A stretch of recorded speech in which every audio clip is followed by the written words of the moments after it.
How you looking? It looks good. Huh? Did you know? I cut my hair myself. Did you know that? I sure did. I do too. Do you? Oh yeah. Yeah. Floby? Is that a good thing or bad thing? That's good. You got the Floby? The what? The Floby? What the hell's that? It's like a vacuum that would cut your hair. I got the shears, man. You got the shears, man. Like a pro. What hair products do I you know how to do it. Good day today, guys. You know, we talked to our guys about being focused. Obviously, you know, more and more I look at film. You know, these guys are a very, very, you know, formidable opponent.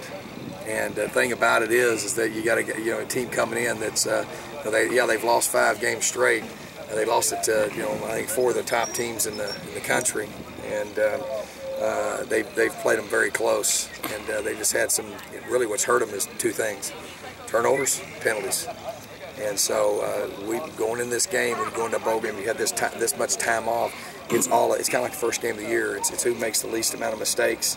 And who plays the most disciplined football. So to do that, you got to practice. You got to do great. So that's one of the biggest challenges in bowl, is that get in here around Christmas and all that, and then it's a little bit too late when you get to the bow side.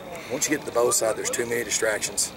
So you know, we've got to have a great day tomorrow and a great day on Saturday morning, and prepare to win.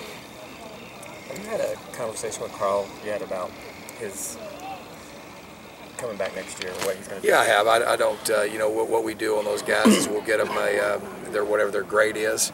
But you know, obviously, you know, he knows how I feel about that. I think that, and each individual, I want you to understand, is different. I've been in a situation where I advised the guy that he needed to do that.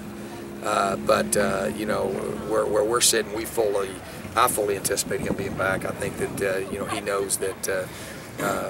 His development, his maturity, all those things are things that you know, is going to better him to be here another 8 months. So I anticipate that he would be back. That's his decision. At the end of the day, he can, you know, do what he wants to do. But I would be shocked if he didn't decide to come back, because I think that you look at what Will did and how it's benefited him. I think you'll see that on draft day, because where he was projected.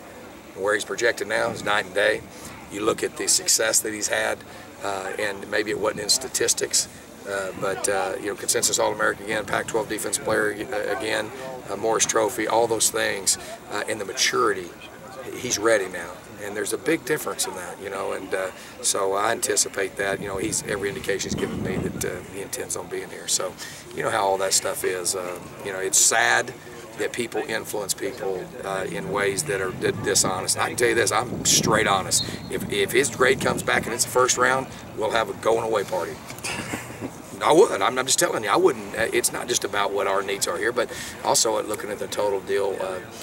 That's what my you know, where I believe it is, and obviously I care about him. I always want to do things to help him, and I think I gave Will great advice. I was not surprised by that decision whatsoever. It was the only decision, in my opinion.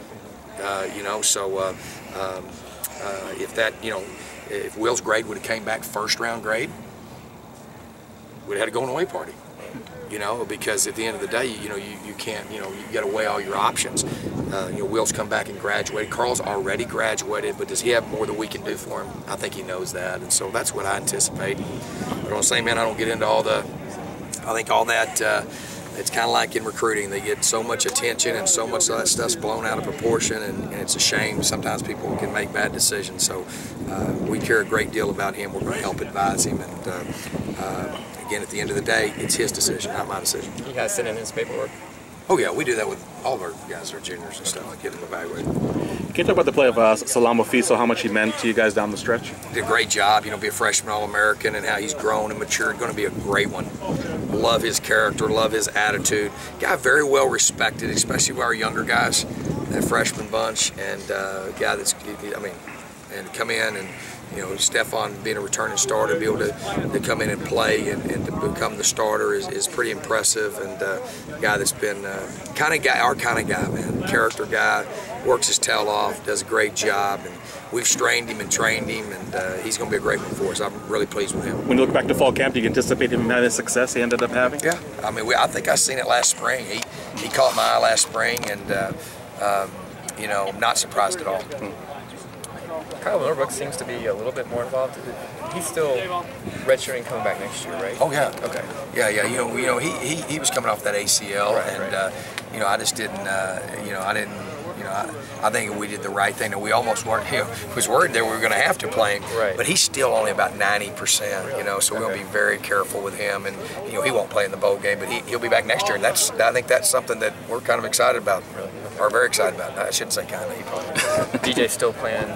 DJ should be full speed, full tilt after Christmas. I told him that he had till then, and then that's what it was going to be. All right, man, that's it. We good, Mark?